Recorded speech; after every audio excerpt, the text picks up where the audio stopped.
Hello അസ്സലാമു അലൈക്കും. റമലാൻ മുബാറക്. റമലാൻ start ചെയ്തിട്ട് ഇതുവരെ റമലാൻ റിലേറ്റഡ് ആയിട്ടുള്ള ലോങ് വീഡിയോസ് ഒന്നും ഞാൻ പോസ്റ്റ് ചെയ്തിട്ടില്ല കേട്ടോ.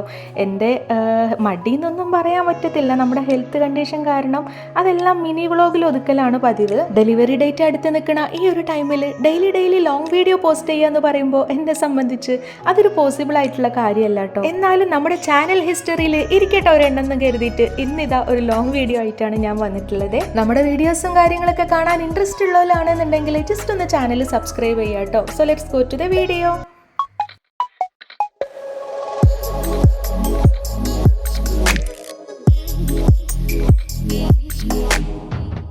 എൻ്റെ ഫാമിലിയിലെ ഏറ്റവും ബ്ലെസ്സിങ് ആയിട്ടുള്ള കാര്യം എന്താണെന്നറിയോ? ഇവിടെ അങ്ങനെ ജെൻഡർ ഡിസ്ക്രിമിനേഷൻ ഒന്നും ഇല്ല കേട്ടോ.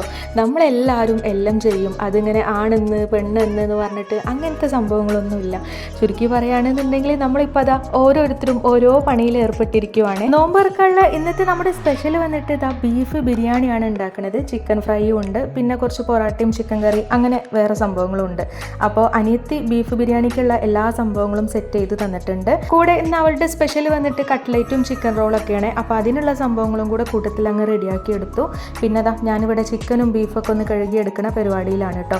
അവളവിടെ കട്ട്ലേറ്റിനുള്ള മസാല റെഡിയാക്കുന്നുണ്ട്. ആ ഒരു സമയം കൊണ്ട് തന്നെ ഞാനിവിടെ ബീഫ് വേവിക്കാനും വെച്ചിട്ടുണ്ട്. കുറച്ച് ചിക്കൻ എടുത്ത് ഫ്രൈ ആക്കണത് നമ്മുടെ ചിക്കൻ റോൾക്കും കട്ട്ലേറ്റുക്കും ഉള്ളതാണ്. അപ്പോൾ അവളിതവിടെ പരിപാടി തുടങ്ങിയിട്ടുണ്ട്. പണ്ടൊക്കെ ഉമ്മച്ചിയുള്ള സമയത്താണെന്നുണ്ടെങ്കിൽ എനിക്കായിരുന്നു ഇത്തരം ഡ്യൂട്ടിയൊക്കെ, അതായത് സ്നാക്സ് ഐറ്റംസ് ഒക്കെ ഞാനായിരുന്നു ഉണ്ടാക്കൽ. ഇപ്പോൾ എൻ്റെ ഉമ്മച്ചിൻ്റെ ഡ്യൂട്ടിയൊക്കെ എനിക്കുമാണ്, എൻ്റെ ഡ്യൂട്ടിയൊക്കെ അവക്കുമാണ് കേട്ടോ. എന്നാൽ അൽഹംദുലില്ലാ നമ്മൾ അങ്ങനെ അഡ്ജസ്റ്റ് ചെയ്ത് നമ്മുടെ ലൈഫൊക്കെ മുന്നോട്ട് കൊണ്ടുപോകുന്നുണ്ട്. ബീഫ് ബിരിയാണി റെഡിയാക്കാനുള്ള ആ ഒരു മസാല ഉണ്ടല്ലോ, അതൊക്കെ ഓൾമോസ്റ്റ് ഞാനിത് അവിടെ റെഡിയാക്കിക്കൊണ്ടിരിക്കുവാണ്. അതിൻ്റെ ഇടയിൽ നമ്മുടെ ചോറും വെന്ത് വന്നിട്ടുണ്ടായിരുന്നു. പിന്നെ അതൊക്കെ ഒന്ന് ഊറ്റിയെടുത്ത് നമ്മൾ ഓൾറെഡി സെറ്റ് ചെയ്ത് വെച്ചിട്ടുള്ള ഈ മസാല ഉണ്ടല്ലോ അതിൻ്റെ മുകളിലോട്ട് അങ്ങ് ഇട്ട് കൊടുക്കുവാണ്. പിന്നെ ഉണ്ടല്ലോ നമ്മുടെ ഇഫ്താർ വാട്ടേ 18യുടെയും മിനി വ്ലോഗൊക്കെ കണ്ടിട്ടായിരിക്കണം എൻ്റെ ഫ്രണ്ട്സും കുറച്ച് റിലേറ്റീവ്സും ഒക്കെ എൻ്റെ അടുത്ത് ചോദിച്ചിട്ടുണ്ടായിരുന്നു, നീ നോമ്പെടുക്കലുണ്ടോ എന്ന്. സത്യം പറഞ്ഞാൽ ഈ ഒരു 9th മന്ത് ആയതുകൊണ്ട് എനിക്ക് പ്രത്യേകിച്ച് ബുദ്ധിമുട്ടോ കാര്യങ്ങളോ ഒന്നും തന്നെ ഇല്ല. അപ്പോൾ ഞാൻ നോമ്പ് പിടിക്കാമെന്ന് വിചാരിച്ചിട്ട് ഫസ്റ്റത്തെ 2 നോമ്പ് നോറ്റായിരുന്നു കേട്ടോ. ജസ്റ്റ് എൻ്റെ ഡോക്ടർക്ക് ഞാനൊന്ന് വാട്സാപ്പ് ചെയ്ത് നോക്കി നോമ്പെടുക്കാൻ പറ്റുമോ ഇല്ലയോ എന്ന് ചോദിച്ചിട്ട് ആൾ ഭയങ്കര സ്ട്രിക്റ്റ് ആയിട്ട് തന്നെ എൻ്റെ അടുത്ത് നോ എന്ന് പറഞ്ഞു. കാരണം ഡെലിവറി ഡേറ്റ് അടുത്ത് നിൽക്കുന്ന ഈ ഒരു സിറ്റുവേഷനിൽ അത് കുട്ടീനെ ബാധിക്കാൻ ഭയങ്കര ഹൈ ചാൻസ് ആണെന്ന് പറഞ്ഞു. അതായത് മഷി പിടിക്കാനായാലും വയറിൽ വെള്ളം കുറഞ്ഞിട്ട് കുട്ടിക്ക് എന്തെങ്കിലും സംഭവിക്കാനായാലും ഒക്കെ അത് ബേബിക്ക് മൊത്തത്തിലൊരു ഇഷ്യൂ ഉണ്ടാക്കുമെന്ന് പറഞ്ഞു.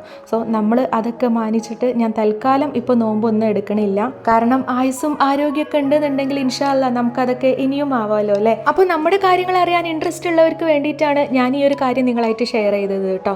പിന്നെ ആർക്കെങ്കിലും ഇതുകൊണ്ട് യൂസ്ഫുൾ ആവുകയാണെങ്കിൽ, അതായത് എന്നെപ്പോലെ അറിയാണ്ട് ആരെങ്കിലുമൊക്കെ നോമ്പ് എടുക്കുകയാണെന്നുണ്ടെങ്കിൽ അവർക്കും കൂടെ ഇച്ചിരി ഹെൽപ്പ് ആയിക്കോട്ടെ എന്ന് വിചാരിച്ച് അതൊക്കെ അവിടെ നിൽക്കട്ടെ. നമുക്കിതാ ഇനി നമ്മുടെ കാര്യത്തിലോട്ട് വരാം കേട്ടോ. അപ്പോൾ ഞാനിവിടെ ചിക്കനൊക്കെ ഒന്ന് മസാല തേച്ച് സെറ്റാക്കി വെച്ചിട്ടുണ്ട്. നമ്മൾ ഫ്രൈ ആക്കാൻ വേണ്ടിയിട്ടുള്ളതാണ്. അനിയത്തി ഇതവിടെ ചിക്കൻ റോളിൻ്റെ തകൃതിയായിട്ടുള്ള പരിപാടിയിലാണ്. ഒരടുപ്പിൽ പൊറോട്ടയിലോട്ടുള്ള ചിക്കൻ കറി ഞാനത് അവിടെ സെറ്റാക്കാൻ വെച്ചിട്ടുണ്ട് കേട്ടോ. ആ ഒരു ടൈം കൊണ്ട് തന്നെ ഇവിടെ ഇതാ ചിക്കൻ ഫ്രൈ ആക്കി എടുക്കുവാണ്. ഈ പെണ്ണെന്താ ഇപ്പോൾ ചിക്കൻ മസാല പുരട്ടിയിട്ടേലുള്ളൂ, ഇപ്പോൾ തന്നെ ഫ്രൈ ആക്കണമെന്ന് തെറ്റിദ്ധരിക്കേണ്ട കേട്ടോ. നമ്മൾ അതിൻ്റെ ഇടയിൽ കുറച്ച് ടൈമൊക്കെ ഗ്യാപ്പ് എടുക്കുന്നുണ്ട്. ഇത് വീഡിയോ ആവണോണ്ട് നമ്മൾ കുറച്ച് സ്പീഡാക്കിയിട്ട് അങ്ങ് ചെയ്യുമ്പോൾ എല്ലാം അടുത്തടുത്ത് പെട്ടെന്നായിട്ട് നിങ്ങൾക്ക് ഫീൽ ചെയ്യുവാണ്. പിന്നെ ഞാൻ എൻ്റെ ഒരു വിധം വീഡിയോയിലൊക്കെ പറയുന്ന കാര്യം കേട്ടോ, ഈ ഒരു ചിക്കൻ കാണുമ്പോൾ കളറങ്ങ് മുക്കിയെടുത്ത പോലെ നിങ്ങൾക്ക് ഫീൽ ചെയ്യും. ഒരിക്കലല്ല, ഇതിൻ്റെ കളറൊന്നും ഇങ്ങനെയേ അല്ല കേട്ടോ.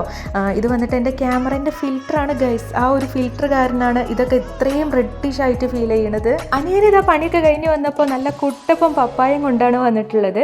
എന്നാൽ പിന്നെ നമുക്കിന്ന് കണ്ണൂർ കോക്ടെയിൽ അങ്ങ് ആക്കാമെന്ന് വിചാരിച്ചു കേട്ടോ. അപ്പോൾ ക്യാരറ്റൊക്കെ ഞാൻ ഓൾറെഡി വേവിക്കാൻ വെച്ചിട്ടുണ്ടായിരുന്നു അവിടെ. ഇപ്പോൾ ചെയ്ത് അവിടെ ഇതൊക്കെ ഒന്ന് തോലൊക്കെ ചെത്തി അതൊക്കെ ഒന്ന് കട്ട് ചെയ്ത് വൃത്തിയാക്കി തരുവാണ്. കോക്ടെയിൽ ഉണ്ടാക്കാൻ വേണ്ടിയിട്ട് ഈ ഒരു പപ്പായ മൊത്തത്തിലൊന്നും എടുക്കണില്ല കേട്ടോ. നമ്മൾ തോലൊക്കെ ചെത്തി അതിൻ്റെ കുരുവൊക്കെ കളഞ്ഞ സ്ഥിതിക്ക് ഇതങ്ങോട്ട് മൊത്തത്തിൽ അങ്ങ് ഫിനിഷ് ചെയ്യാമെന്ന് വിചാരിച്ചിട്ടാണ്. അതായത് ഇതിൻ്റെ ആ ഒരു ക്ലീനിങ് പരിപാടി ഉണ്ടല്ലോ അത്. അപ്പോൾ ഇത് മൊത്തം ഒന്നും നമ്മൾ ജ്യൂസിലോട്ട് എടുക്കണില്ല. ക്യാരറ്റിൻ്റെ കഥ പിന്നെ ഞാൻ പറഞ്ഞല്ലോ, നമ്മൾ ഓൾറെഡി വേവിക്കാൻ വെച്ചിട്ടുണ്ട് എന്ന്. അതിവിടെ കുക്കറിൽ കിടന്ന് ആയിക്കൊണ്ടിരിക്കുന്നുണ്ട് കേട്ടോ.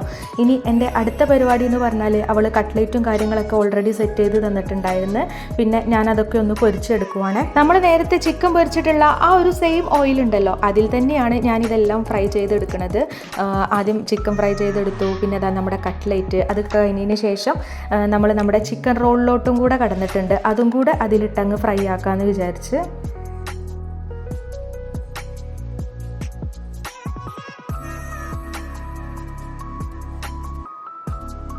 ജ്യൂസിനുള്ള പപ്പായൊക്കെ വൃത്തിയാക്കി കട്ട് ചെയ്തതിന് ശേഷം ഇപ്പം ഇതാ അവിടെ അടുത്ത പരിപാടിയിലോട്ട് കടന്നിട്ടുണ്ട് കേട്ടോ.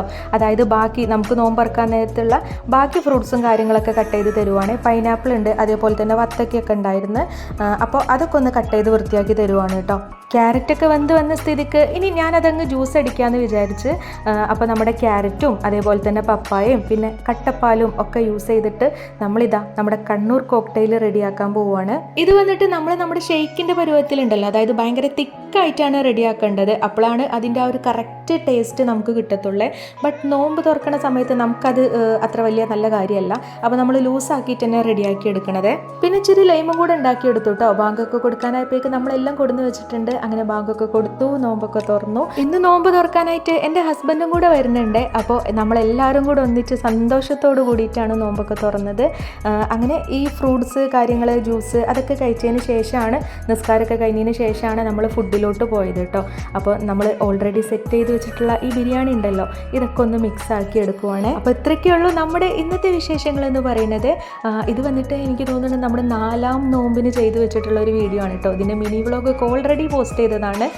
ഞാൻ പറഞ്ഞല്ലോ നമ്മൾ ഇടാൻ കുറച്ച് ടൈമായി എന്ന് മാത്രം ലോങ് വീഡിയോ പോസ്റ്റ് ആക്കാൻ. ഹോസ്പിറ്റൽ ബാക്ക് പാക്കിങ്ങിൻ്റെ ഭാഗമായിട്ട് നമ്മൾ ബേബിക്കുള്ള ഡ്രസ്സും കാര്യങ്ങളും എല്ലാം ഓൾറെഡി സെറ്റ് ചെയ്ത് വെച്ചിട്ടുണ്ട്. അതിൻ്റെ ആ ഒരു വീഡിയോക്ക് നിങ്ങൾ തന്നിട്ടുള്ള ആ ഒരു സപ്പോർട്ട് ഉണ്ടല്ലോ, മാഷാ അല്ലാഹ്, പറഞ്ഞറിയിക്കാൻ പറ്റാത്തതാണ്. അതുപോലെ തന്നെ ബാക്കിയുള്ള വീഡിയോസും കാര്യങ്ങളൊക്കെ നിങ്ങൾ സപ്പോർട്ട് ചെയ്തിട്ട് നമ്മളെ കൂടെ നിൽക്കുക. Anyway, thanks for watching.